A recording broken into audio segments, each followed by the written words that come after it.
அருமையான ஒரு வார்த்தை இந்த நாளில் தியானித்து உங்களுக்கு வரும் எல்லா துன்பங்களிலிருந்து, எல்லா பாடுகளிலிருந்து, வியாதிகளிலிருந்து அதிசயமாக வெளியே கொண்டு வருகிற ஒரு வார்த்தை தான் இது. ஒவ்வொரு நாளும் நீங்கள் கிறிஸ்துவின் உயிர்த்தெழுதலை சொல்லும் பொழுது, தியானிக்கும் பொழுது, இயேசுவோடு நீங்கள் பழகும் பொழுது, இயேசு கிறிஸ்துடைய மகிமை உங்களுக்குள் இருக்கிறது. அந்த அதிசயத்தினாலே, அந்த அதிகாரத்தினாலே வியாதிகளை விரட்டலாம். அது மட்டுமல்ல, எல்லா தீமைகளும் பூமியில பிசாசானவன் நமக்கு விரோதமாய் கொண்டு வருகிறான்.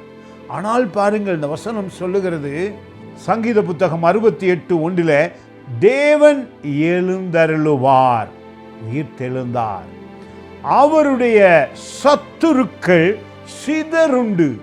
கவனியுங்கள் வார்த்தை, சிதறுண்டு. வியாதிகள், கவலைகள், சத்துரு சிதறுண்டு. அவரை பகைக்கிறவர்கள் அவருக்கு முன்பாக ஓடி போவார்கள். என்ன அருமையான வார்த்தை! தேவன் புதிய ஏற்பாட்டில அவருடைய நாமத்தை விசுவசித்து, இரத்தத்தை விசுவசித்து, அவருடைய வார்த்தையை நம்பி இருக்கிற எங்கள் மேல், எங்களுக்குள் அதிகாரம் உண்டாயிருக்கிறது.